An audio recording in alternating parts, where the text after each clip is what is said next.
ఓటమిని జీర్ణించుకోలేక 13 నెలల నుండి అసెంబ్లీకి రాని ఏకైక ఎమ్మెల్యే కేసీఆర్ సార్ గురించి మనం మాట్లాడుకుందాం. యాక్టివ్ పాలిటిక్స్ కి వచ్చి ప్రతిపక్ష హోదాలో ప్రజల గురించి మాట్లాడరా? సీఎం గా అధికారంలో ఉంటేనే అసెంబ్లీకి వస్తావా? సీఎం కావడానికి మీ అభ్యర్థులను ప్రజలు గెలిపించకపోవచ్చు కానీ నిన్నైతే గెలిపించిండు కదా ఎమ్మెల్యేగా. 1 ఇయర్ అయిపోయాక కూడా ఏంటి ప్రజల మీద మీకు ఇంత కోపం? ఈ 5 ఇయర్స్ ఇంకో 1000 పుస్తకాలు చదివి ప్రజలను ఎట్లా ఓట్లు రప్పించుకోవాలి, మా అభ్యర్థులను ఎట్లా గెలిపించుకొని నేను సీఎం గా కావాలని అప్పుడు వస్తారా మీరు?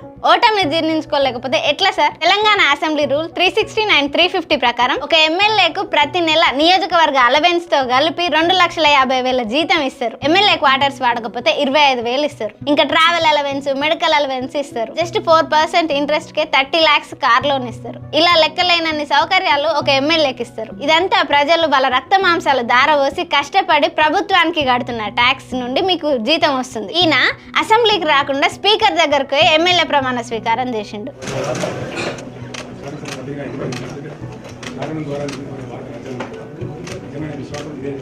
పార్లమెంట్ ఎలక్షన్స్ అప్పుడు ప్రచారానికి బయటకు వచ్చిండు అంతే నాకు తెలిసి. గతంలో కేసీఆర్ అసెంబ్లీలో ఒక మాట అన్నాడు, నాకేమైంది అధ్యక్ష, ఇప్పుడు కూడా దుఃఖలాగున్నా, ఇప్పుడు నాకు 66 years, ఇంకో 10 years అయినా పని చేయలేనా, కేసీఆర్ తప్పుకొని కేటీఆర్ కే మొత్తం అప్పచెప్తురంట కదా అని అంటున్నారు. కానీ అట్లేం ఉండదు. నాకేమైంది అధ్యక్ష, దుఃఖలాగున్నా, కేసీఆర్ దీపో ఇప్పుడు కేటీఆర్ చేసి పక్కన నేను ఎందుకు చేస్తా అధ్యక్ష, నాకు అర్థం కాదు. ఇప్పుడు నాకు 66 ఏళ్ళు అధ్యక్ష, ఇంకో 10 ఏళ్ళైనా చేయనా అని అన్నావు కదా. మరి ఇప్పుడేంటి మీరు లేకుండా ఓన్లీ అసెంబ్లీలో కేటీఆర్, హరీష్ రావు ఇంకా మీ వాళ్ళు మాత్రమే మాట్లాడుతున్నారు? ఓ ప్రజలు గెలిపించలేదని వాళ్ళ మీద కోపమా? గెలుపోవటంలో సహజమని తెలీదా మీకు? ఇలా అసెంబ్లీకి రాకుండా ప్రతి నెల జీతం తీసుకోవడం కరెక్టేనా? నైతికతనేనా? అసలు పని చేయకుండా జీతం తీసుకోవచ్చా? పని చేయకుండా గెలిపించిన ప్రజలకు ఒక్కరోజు కూడా ముఖం ఎందుకు చూపిస్తలేరు? 13 నెలల నుండి పని చేయకుండా శాలరీ తీసుకుంటున్న ఏకైక ఎమ్మెల్యే సార్ మీరు. మీరేమనుకుంటున్నారో ఒకసారి కమెంట్ చేయండి.